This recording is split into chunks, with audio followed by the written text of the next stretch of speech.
All right, welcome to the Teaching Creativity webinar, first in a series of teaching the 4 C's. And just for clarity here, we've got a number of people tuning in to the recording as well as streaming a couple of different locations. So if you're here live and you would like to ask questions or participate in any kind of active way, feel free to do so. Use the chat box and you can post any thoughts there. And for those watching the recording, if you have any thoughts, questions, or concerns and you'd like to follow up after you've seen this, just know that we'll share contact information just to be sure you know who and how you can follow up. Largely, if you would like additional ideas or greater clarity on some of the ideas shared, and most importantly, understanding that while I'm going to try to present to you a series of ideas about how to teach creativity virtually as well as in person, but focusing especially on a hybrid or virtual situation. Just knowing that I'm going to try to explain the ideas and spend a little bit more of my effort on volume and a little bit less of my effort on depth. And then if you would like to go deeper on some of these ideas, or more specifically with support planning and implementing any of them, just know that we are happy to help you do that. And so feel free to follow up with anyone on our team. And how you do that is in any of these kinds of ways. So you may already know one or all of the 4 of us here at Communications by Design supporting educators. And what we're doing largely involves one-on-one coaching, whole group PD of various different calibers and categories, as well as things like this, providing resources and ideas in a number of different mediums. So if you already have access to our scheduling system, which most of you should, but if you don't, please feel free to reach out. That first link here provided is how you access the scheduling system to schedule a meeting, and that can be virtual unless your district has some in-person meeting space available. Some districts have in-person meeting available, and most are just virtual. So you can see that on the schedule when you open it. That's the first link, and then of course an email and a phone number that you can use anytime. The email is generic to everyone on our team, and so you will get to at least one of us by sending an email to the coach@cbdconsulting.com account, or feel free to use any of our direct emails if you have those, and same with the phone number. So what I want to try to do today is talk through how creativity as a skill can be grown in our students in a couple of different kinds of capacities, understanding that at its core, creativity is essentially a facet of critical thinking. It's a kind of thinking, but it also involves more complexity than just that. So I want to try to get into the practicality of that, what it looks like in strategies and activities and things like that, while at the same time just being mindful of the ideas themselves and how those manifest. So we're going to do that in approaches, strategies, tools, and resources, talk about the technology as well in there, and how we can incorporate things like this across various grade levels and content areas. Understanding, again, I'm not going to spend a lot of time trying to adapt every idea to many different situations, but I am happy to meet, or anyone on our team is happy to meet with anyone to discuss how an idea that we might have discussed here can look in, for example, a 2nd grade classroom working on numeracy, or a 12th grade Spanish AP classes, things like that. So let's get into the idea of creativity first, and just talking about what the skill of creativity is and means. And what we mean when we say things like that is, sorry, I'm skipping back there. What we mean when we say things like creativity as a skill is that you can grow the skill of creativity. We're talking about an idea that you can become better at. And so students can grow creativity in this sense. And that's an important thing. In many ways, creativity is considered kind of like a characteristic, like I'm a creative person or I'm not a creative person. And that is kind of true to some extent. And there's a lot of research around this idea. I'm not going to try to go into much of that at this time. But my verses here, my 2 images that I'm comparing, there's definitely an impulse, a creativity impulse that, you know, I immediately go the direction of out of the box thinking, or a divergent kind of thinking. That's a kind of creativity impulse. And in most instances, that's a characteristic. So some of us do that naturally, others of us have to intentionally do that. And there's no harm in one or the other. It's just important to understand that. So when I ask students to do something creative, which is a very vague concept saying it just like that, but understanding my goal here. When I ask students to do something creative, really what I'm doing is I'm asking some of them to just act naturally and others to fight against their natural impulses and try to think of something in a completely different way. And so that's going to look and sound and feel very differently. Now, compare that against the second kind of element here that I'm showing you, which is creativity as a thought process towards solving a problem or toward engaging in a task. So I can look at a task in a linear sense, in a very straightforward sense, or I can look at a task in a nonlinear sense, or sometimes they use the terms close and remote relatability. So I can relate something closely, which means I'm taking an idea and I'm finding something very similar to it, like a solution or otherwise, or I can relate things remotely, where I take an idea and I find something that's far away and I make a connection between these two. And so creativity tends to manifest in terms of the skill side of things as this process of thinking about or solving problems or dealing with a task. So we want to really focus on strategies that can actually help generate a better creativity impulse, which is that kind of natural thinking when we want to, as well as strategies that put people intentionally in a creativity mindset and help them walk through that to a desirable outcome, a creative outcome. So let's talk first about, I have three approaches here that I'm going to try to use. The first here is a primer kind of approach. And this, before I say anything specifically, there's some interesting research, and especially going through places like the Journal of Experimental Social Psychology, which, not to comment on the field itself, but experimental social psychology is often criticized as a non-scientific psychology because it's very difficult to replicate experiments, as we know, because it's a behavioral thing, because we're talking about humans, and humans are vastly unique and dynamic and often unpredictable. But there's some really compelling studies when you look at these things about how if I take a group of people and I prime them creatively for something. So I have them go through exercises to get into the creative mindset, mind space, however you want to think about that, that they are much more capable then of engaging with a problem creatively after doing that. So this concept of priming people is a really valuable thing. And of course, take it outside of context for a moment and just think about the fact that, if you're a band or music teacher, your musicians warm up before they perform. If you're an athlete, you warm up before you compete, and all of the above. There's things for this everywhere. We even want to do this with critical thinking in a general sense. We want to get our thinking juices flowing. And so creativity is the same way. So primer activities, like the ones I'll share in a little bit, represent a certain few kinds of things then in those thoughts.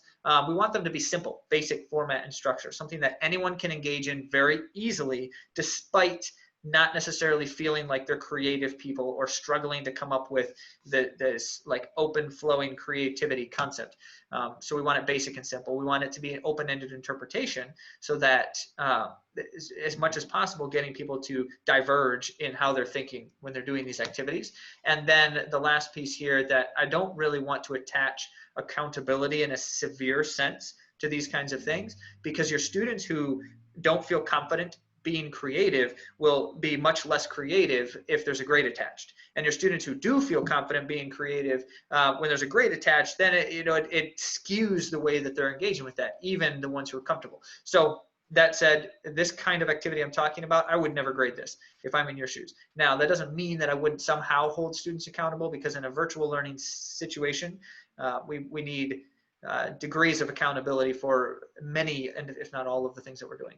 But that remains kind of depending on the activity. So let me talk about a few examples of priming creativity activities. And these are very simple. So in many instances, they'll be very familiar kinds of things. Squiggle birds is one of my personal favorites because I'm horrible at the activity in contrast with some others that I've experienced it with, but that's part of why I like it, because it's a challenge, and I tend to like challenges in this kind of sense. So the concept of squiggle birds, you can see it laid out in the image here, is I give students something with a bunch of scribbles on it. Now the beauty of this is they could create the scribbles themselves ahead of time as well, or have their younger sibling create the scribbles. I could give my 2-year-old a pen and say, do a bunch of scribbles. And the point here is if you were doing this in a like competitive setting sense, which many like to do, I would give them all the same number of scribbles and the exact same scribbles, and ask students within a time limit to create from the scribbles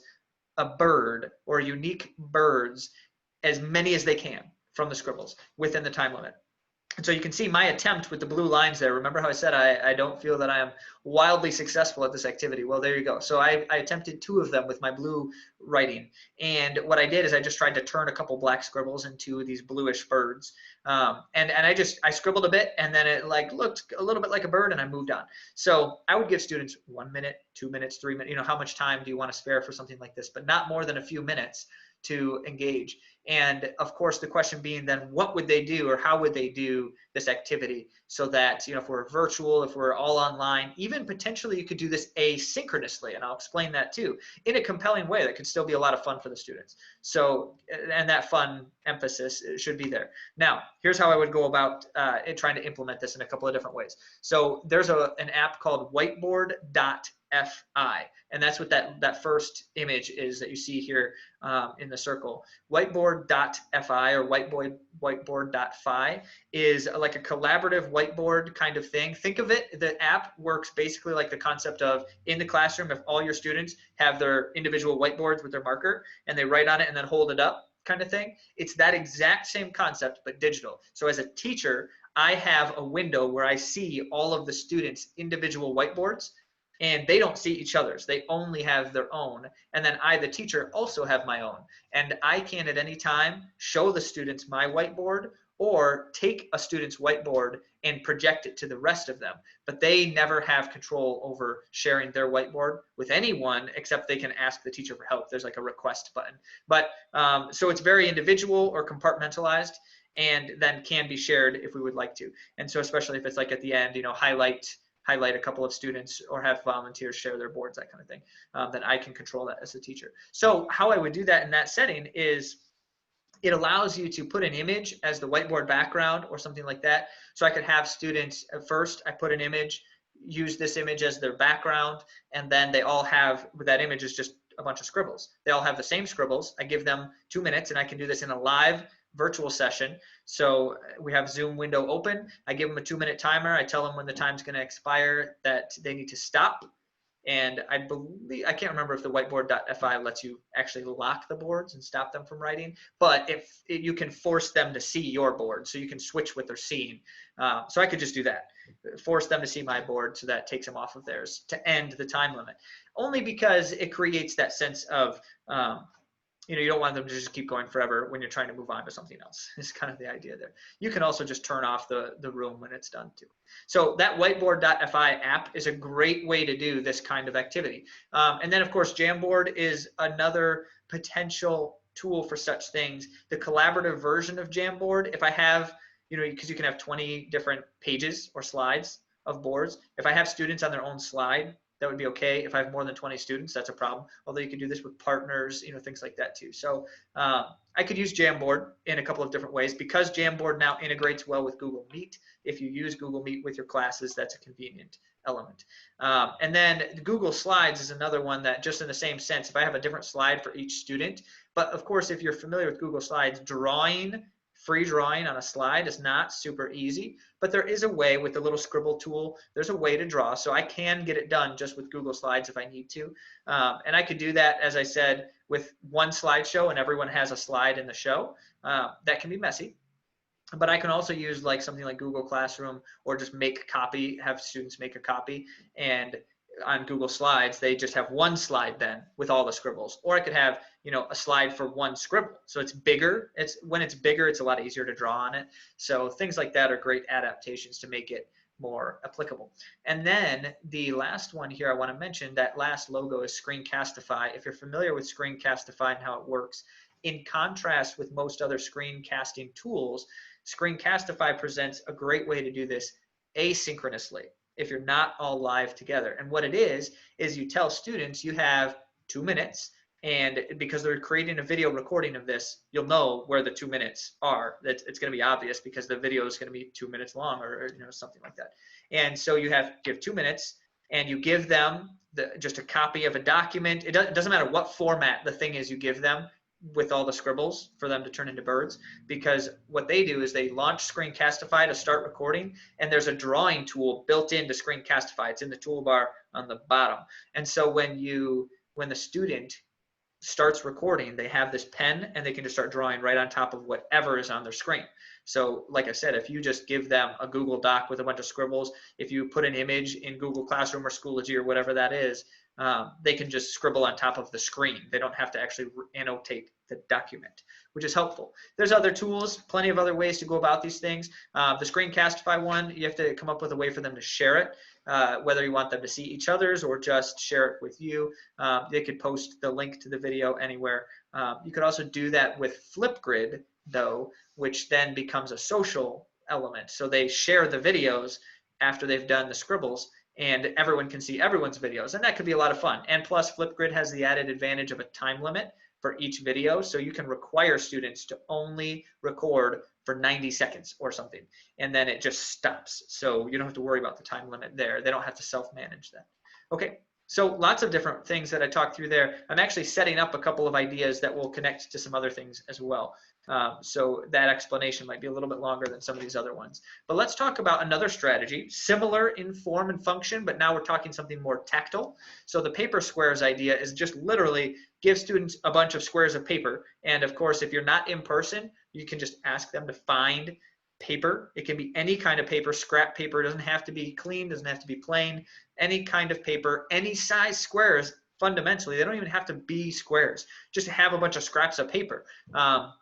And the goal being the same concept as Squiggle Birds, except you just have to turn you turn the paper into something recognizable. And so you can practice certain things with this creativity tool or strategy. You can do shapes, or you can do something like that. But really, the more open-ended, the more creative juices are flowing. So turn the scraps of paper into something recognizable within a certain amount of time. And if you're doing this in like a Zoom or Google Meet chat, it's just, everyone's just doing it independently. And then you can have people share, unmute your screens and show us some of the things you turned it into, or show us how many, all of that.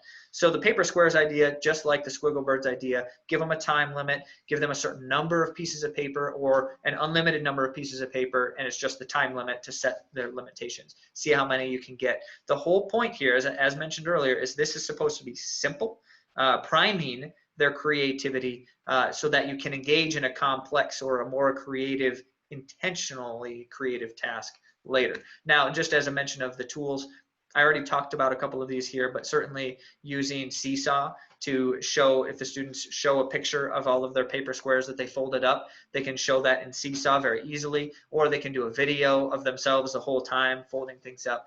And then Flipgrid, as mentioned with the Squiggle Birds one, same concept there. Google Meet, that's the Google Meet icon down there in the corner. It just changed, so it's a new icon. But Google Meet or Zoom or anything like that with your live sessions, because you don't need a technology tool to complete the task. They just need scraps of paper. So you can just do that during a live session sometime as well. Third and final primer strategy that I'll mention is a little bit more complicated. So this one, those other two, you could probably do with just about any age of students to greater and lesser degrees of success, but with just about any age. This last one here, it may require students that are a little bit more just older, and so you can get more out of it. But of course, lower elementary can adapt this in a couple of different ways too, but simplify it especially. So the Who Am I activity, if you're familiar with the game Headbands, where you wear a headband and there's a card on the headband that everyone can see except you, and on that card it says a word. Usually it's either a person, an object, a place, things like that. And you have to ask everyone else yes or no questions. It's actually yes, no, maybe. Yes or no questions. Yes, no, maybe, I don't know. Anyway, yes or no questions. They say yes or no, and you try to eventually guess what is on your card. And you have a time limit, as you might guess, within rounds. So everyone goes in a circle, and you get as many right as you can before it's like whoever gets the most right within a certain amount of time, or more likely it's a certain number of rounds. You do 3 rounds, and then whoever's got the most, or you do whoever gets to 3 first, something like that. So with students, the adaptation here, because you're not going to do the headbands activity because they can see it in their camera if they're through virtual, so you can't have it here, but you can adjust that same concept. And I called it Who Am I, just so I didn't steal the name Headbands. but it's really the same concept, or like a Guess Who kind of experience. You can do that live by having students essentially having students like blindfold, and you show something to the whole class except the student obviously who's blindfolded, and so then everyone else sees what the name is except the one whose eyes are closed. Now there's a trust factor there, because if they're closing their eyes, you have to trust that they're actually closing their eyes. But again, because it's a game and because it's not for a grade, they're not incentivized to cheat necessarily, except for try to look good in front of their peers. And even in that instance, if occasionally a student does peek, and it frustrates some people, but you can just move on. It's not the worst thing. So in that case, the simplest way to do it is you, the teacher, just have a bunch of you got to have some way to keep track of it. So like a Google Sheet or something like that, where you can just document, or even on a clipboard, when a student gets one right. So you can just put a check or a note. That's of course only if you want to keep track of it. You don't even have to keep track of it, but and then you just have a list of names that you just put on the screen, like a Google slide with a name on it, and you just scroll through those for each of the students. One of the key factors here is if a student doesn't get it right within the time limit, you should come back to that same name so they can just continue guessing. If you have 30, 35, 40 students in a room at once, this is going to be tough. It's too many in one room. So then you could potentially do breakouts, small groups and things. Then you would need a student to lead the projecting. So one student who's not actually participating and instead is showing the words on the screen.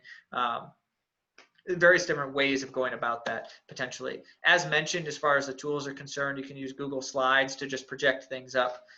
You can even just have things written out on a document, like separated on a page on a document. The main thing is you don't want a student to accidentally see the one that they're trying to guess. You could do the same thing with the whiteboards. Remember what I said about how you, the teacher, can project your whiteboard up so that everyone else can see it.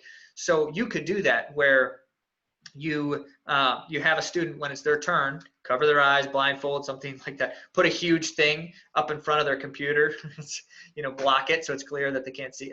Obviously, there's room for cheating and all of these things, but and then on the whiteboard thing, you just write down the name and project that up to everyone else's whiteboards. And in theory, you could do something like kick that student out of the whiteboard room so they can't see it there, and then you don't project it on the Zoom screen. There's ways of hiding it.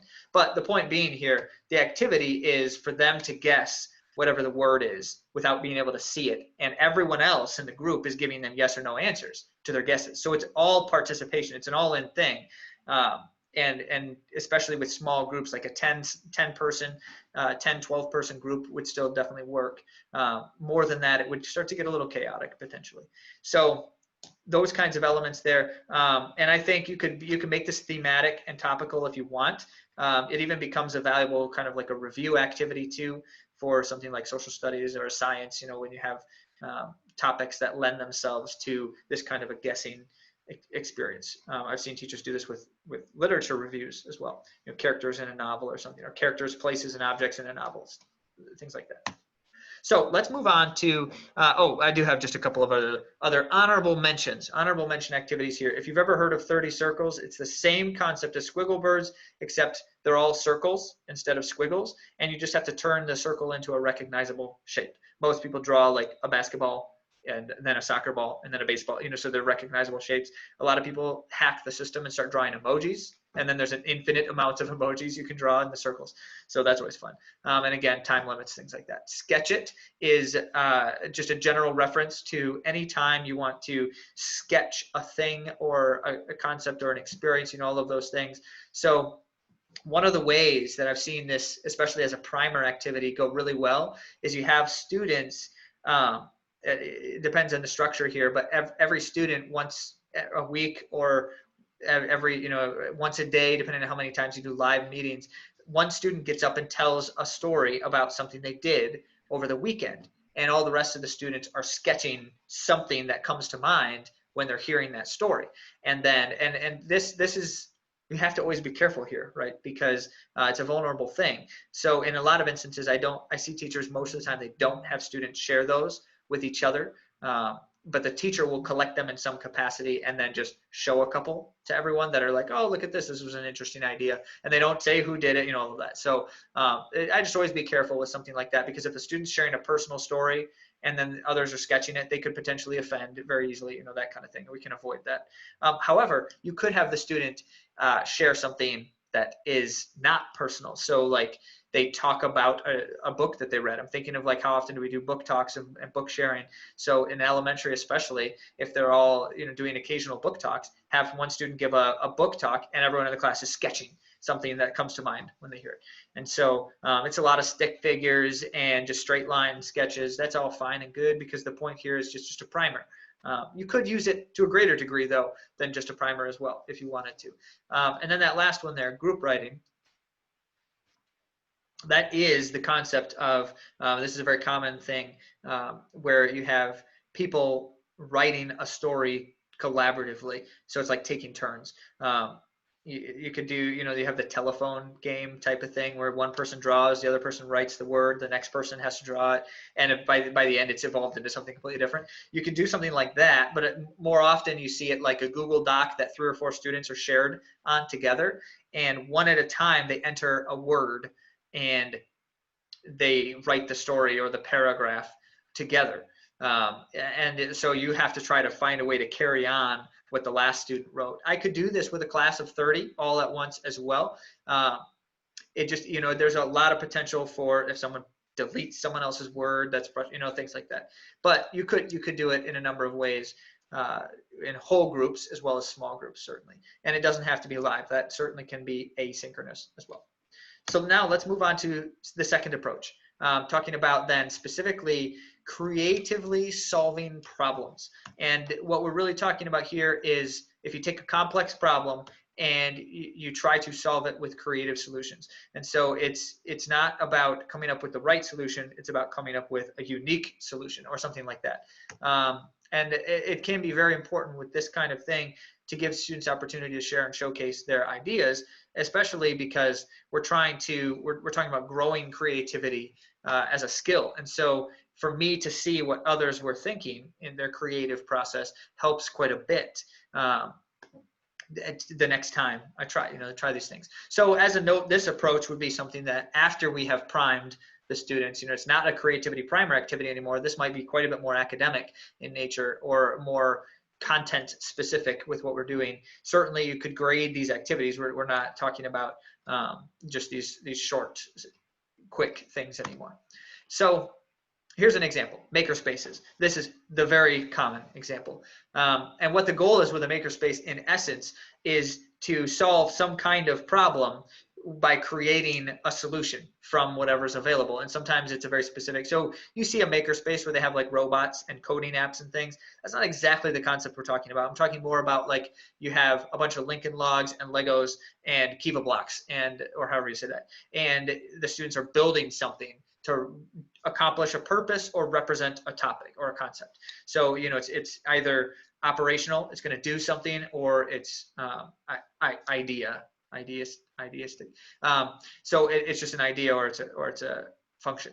And in that sense, then the goal can be with so many of these things, the creativity often comes from the nature of resources available. So materials that are more restrictive in the way you can do things with them are likely to breed less creativity. But if you give students a pile of cardboard and some way to rip it up and get it back together, that changes the nature of the situation. If you give them a bowl full of Play-Doh, now it's even more malleable, and so like that's the concept where the resources matter here.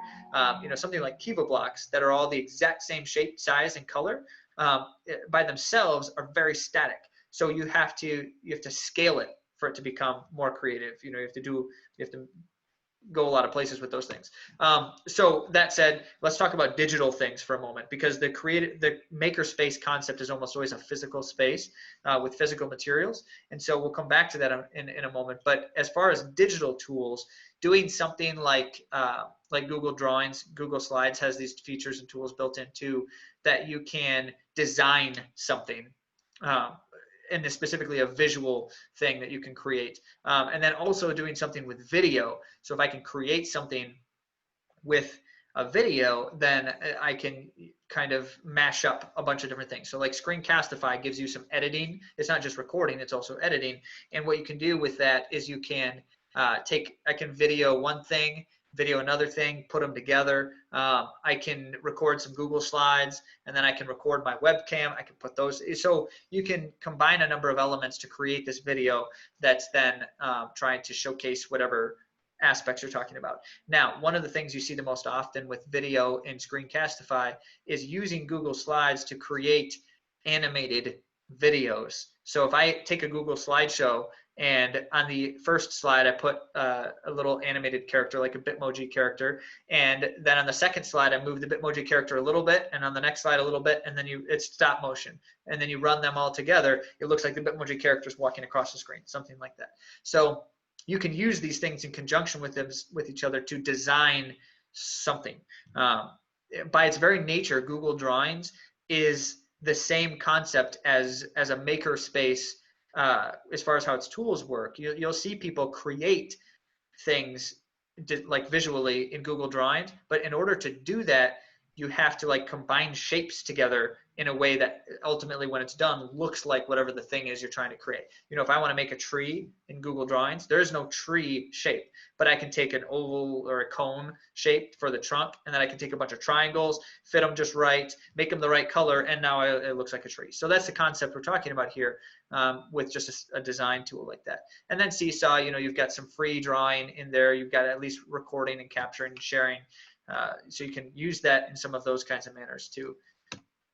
But I want to take this a step further and talk about how the design process fits in with the creative problem solving.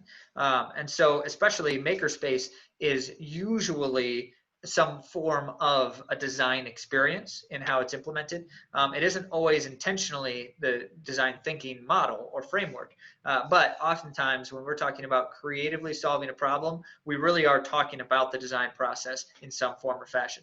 And so that's things like, you know, you start with an idea, and you have, or usually it's like some kind of problem that you have to address or solve or otherwise, and then you research the problem to understand it. This is all the design thinking process in essence. And then you have to design something to try to solve the problem, and then you prototype it. Or so once you come up with the idea, design it, you have to actually try to make something to represent it.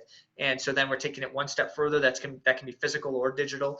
And then you have to come up with, does that solve the problem? So in its best form, this process would involve actually doing something, so that you can then prove whether it succeeded or failed. And if it failed, then you reiterate and try again. And that's the full essence of the concept. Now, what we're talking about, and really fundamentally as a strategy here, is the idea of design a thing to address or solve a problem. So like make something up that can solve this problem at hand, and then essentially try to improve it or try to reiterate it or otherwise. And so whether that's you get feedback and then you make it better, or you compare it to something someone else has designed, and those kinds of things. So there's a lot of different ways and directions you can take that in complexity, but part of what we're thinking about here is how do you try to then organize and implement a design process well virtually when you don't have people in the room together. They're not sitting there with a poster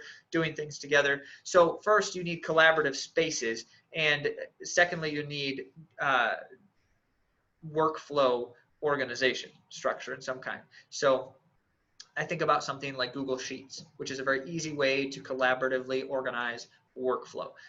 So I can, on a Google Sheet, I can put, for my group, if we're doing a group thing, all of the, the tasks that we want to do, who's going to do what, we can organize things like that. Or we can, at the very least, just keep track of, here's the first thing we tried to do, here's what it looked like, and then the next column, or the next row. Trello, however, is a much more convenient way to organize things like projects and tasks. It's also free as far as what we're talking about here. And you can use that collaboratively as well. So then you have like a task or an idea on a card. You can move it to different columns and lists, or you can assign it to different people. There's like names that you can attach. You can color code them, all those things. So that's kind of a way to organize and structure it. But then as far as the collaborative spaces, you need to be using something like Google Docs that are shared so everyone has access. You need to be using things like Google Drawings to literally draft the idea or actually design the idea. You could use something like Screencastify to put some videos together so you can demonstrate the ideas there. This all has to do with the question of what's the problem, what are the ways we're trying to solve the problem, and how can we show those solutions. So, do we need to create an image, an illustration that shows the idea that we're thinking about? Do we need to build something and take a video of ourselves trying to, are we outside in the backyard? So all of these kinds of things are part of the question.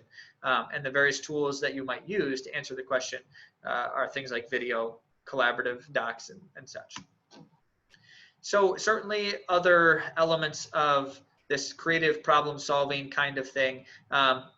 The find another way concept is just me giving myself a frame of reference. So that's not a name of an activity necessarily, but that's the point of, if I give you a problem, first I solve it for you. And I'm talking about the teacher's perspective. First I solve it for you, and then I tell you, now you know what the right answer is. Find a different way to get to that solution.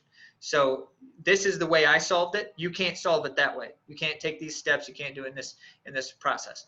Now find a different way to start with that problem and get to that solution. So that's very challenging, definitely high level thinking in most instances, but it's even something as simple as, basic arithmetic. You can use that kind of thing. So like in a math kind of situation, that's always possible, because the find another way doesn't necessarily mean, like the different ways you can add numbers, side by side on top of each other. That's not the only way you can look at it, because it could be, 4 plus 4 equals 8. Well, 4 plus 4 is the same thing as 1 plus 1 plus 1. So you know what I mean. I'm trying to come up with an example there off the top of my head. But create your own adventure concepts then, and just like the choose your own adventure ideas, except the students would create it. But especially if you give them the starting point. So here's a story that we're studying, or everyone's reading their own independent reading. So choose your story. And then what you have to do is you get to a point in it, and now you have to come up with the next step.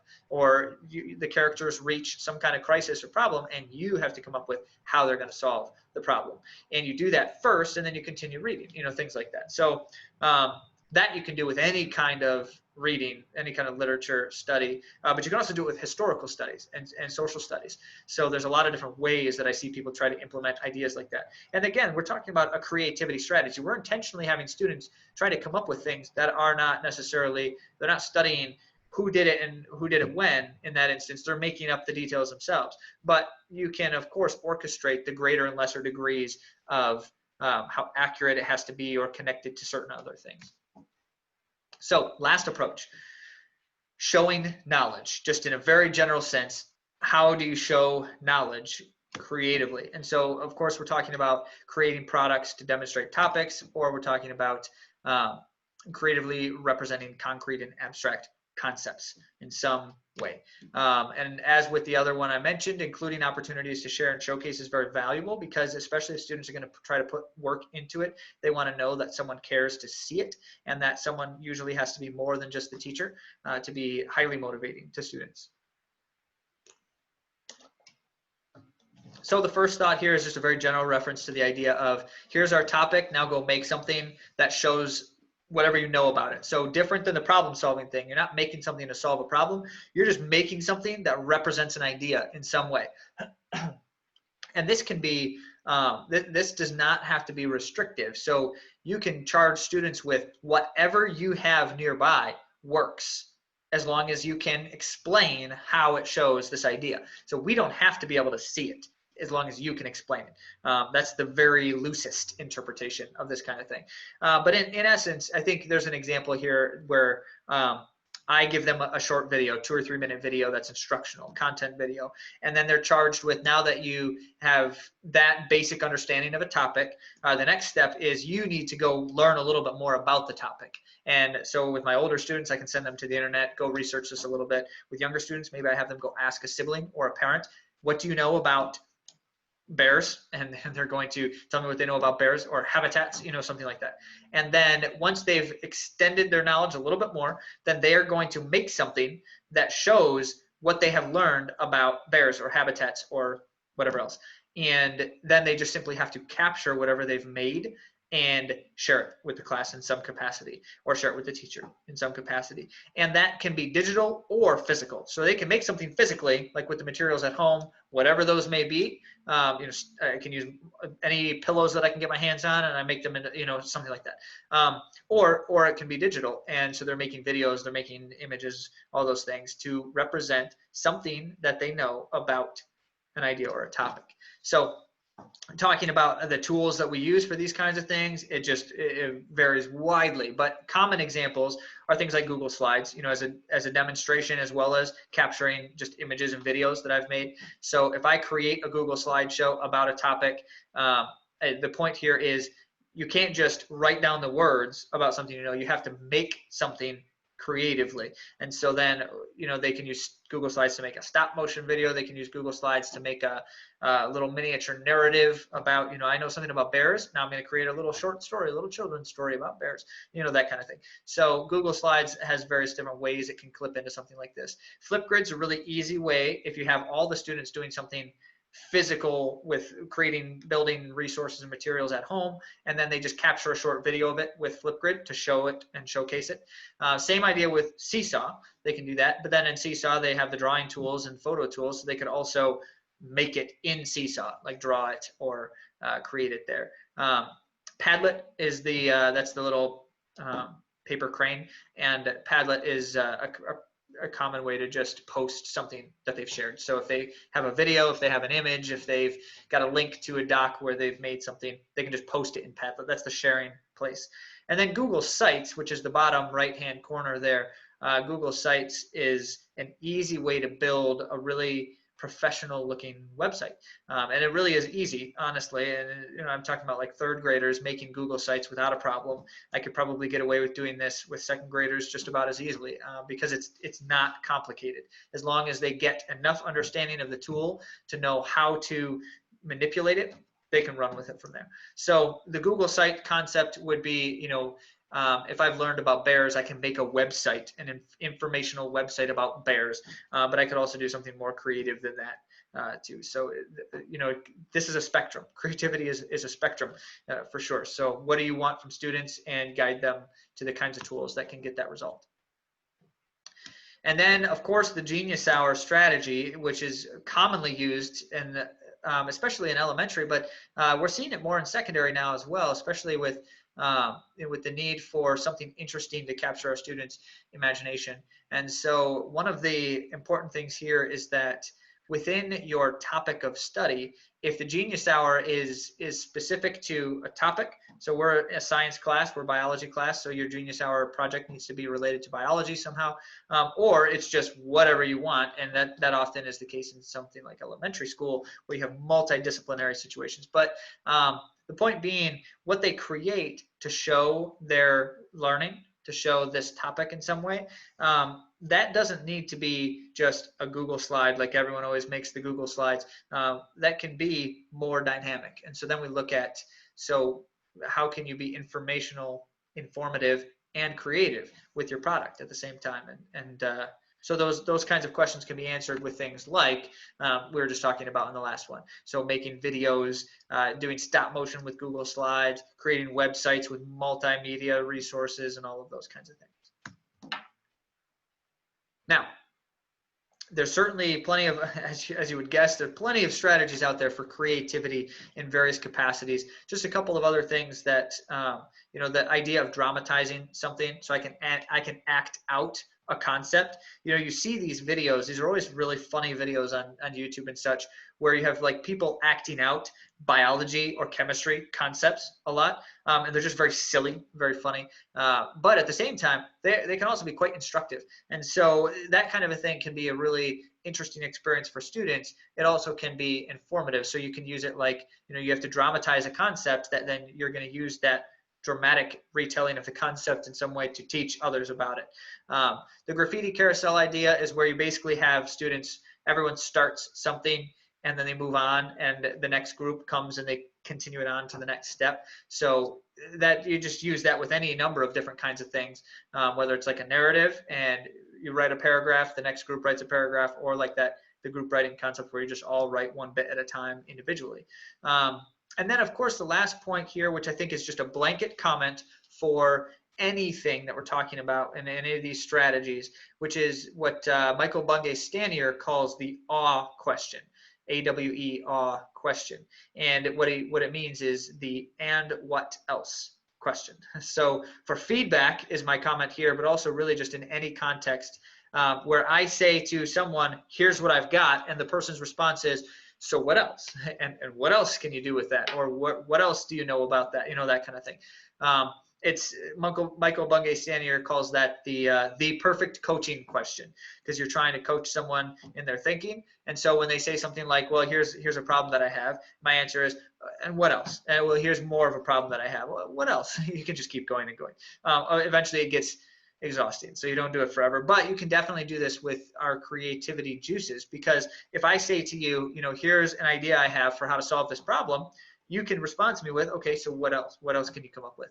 And I go back and I come up with another one and another one. And I can't remember who originated this concept in my mind, but it definitely does not come from me. I heard it somewhere, where it's basically like, it isn't until you get to like your 7th iteration of something that you finally come up with something interesting and dynamic. You know, that concept is all over the place in entertainment media, especially creative media in various capacities. So that's where the and what else question has enduring value in so many senses for creativity, as well as any of these kinds of strategies or activities.